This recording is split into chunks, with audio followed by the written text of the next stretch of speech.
Orsetde okuyan Türkmenistanly studentlaryň arasynda maddi kynçylyklar sebäpli gazanç etmäge mejbur bolýanlaryň sany köpelýär. Azatlyk radiosynyň Orsetdäki habarçylarynyň söýlerine görä, şu gün Orsetdiň Astrahany regionunyň ýokary hujaýlarynda bilim alýan Türkmenistanly ýüzlerçe student owa hujalyk işleri üçin ekin meýdanlaryna çykdy. Azatlyk radiosynyň habarçysynyň söýlerine görä, ekin meýdanlaryndaky işler bu regionda okuyan Türkmenistanly ýaşlar üçin köp bolmadyk el ýeterli gazanç çeşmeleriniň biridir. Elbetde, zähmet şertleri öwürlükli däl. Günne 8 saat işlemeli. Hasıl ekmeli günün aşağında. Zähmet haky bolsa 600 rubl, ýagny 9,16 Amerikan dollary günüňe. Isleg bildirýänleriň köpdügi we adamlaryň dowamly baryp durmagy iş berjileri kanaatlandyrýar we olar zähmet hakyny ýokarlandyrmaga zerurlyk görmeýärler. Studentler başa çykalgy bolman soň razy bolýarlar. Diňe dinç günlerinde işlemeli bolýar. Sebäbi beýleki günlerde studentler okuwa gatnaýarlar. Dip Türkmenistanly student aýdýar. Häzirki wagtda köp studentler üçin gazanç zerurlygy artýar.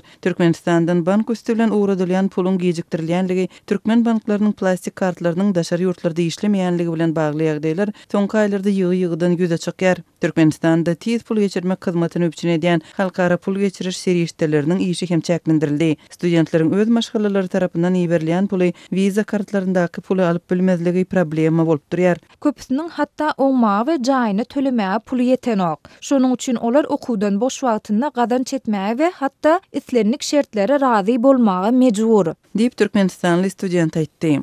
Emma gazanç etmek hem her kime başartmaýar. Orsetdäki türkmen studentleriniň köpüsinde orset raýatligi bolman soň olaryň işe alynmagy bir kanun hasaplanylýar we iş berjiniň jerime tezewar edilmegine sebäp bolup bilýär. Şonuň üçin yerli kärhanalar köplenç türkmen studentlerini iş almakdan boyun gaçyrýarlar. Şeýle ýagdaýda resmi taýdan işleme üçin iş ruhsatyny almaly bolýar. Bu bolsa goşmaça çykdyjylary göz öňünde tutýar we käte gazançyň möçberine barabar bolýar. Biz patentsiz işleýär. Sebäbi diňe şenbe we ýekşenbe günlerine işlejek bolsaň dokument üçin tölegini edip töljek. Bir aýda 4000 rubl gazanýar. Ondan 3200 rubl patenti töleseň özüňe hiç zat galmaýar. Şonuň üçin biz iş gözläp töwekkülçiligi baş goşmaga mejbur bolýar. Dip Azatlyk radiosynyň gizlilik şertlerinde söhbetdeş bolan Türkmenistanly student aýtdy. Şol wagtda Türkmenistanyň daşynda bilim alýan ýaşlar türkmen banklarynyň çykaran viza kartlaryndan pul çekmekdäki kynçylyklaryň aňyrçak derejede özlerine agyr täsir ýetirenligini, köp studentleriň ýaşamak we okuwyny tölemek üçin asla serişdesiniň ýokdugyny ýygyderli habar berýärler. Üstesine türkmen ýaşlary Türkmenistanyň içindäki ykdysady kynçylyklary göz öňünde tutup,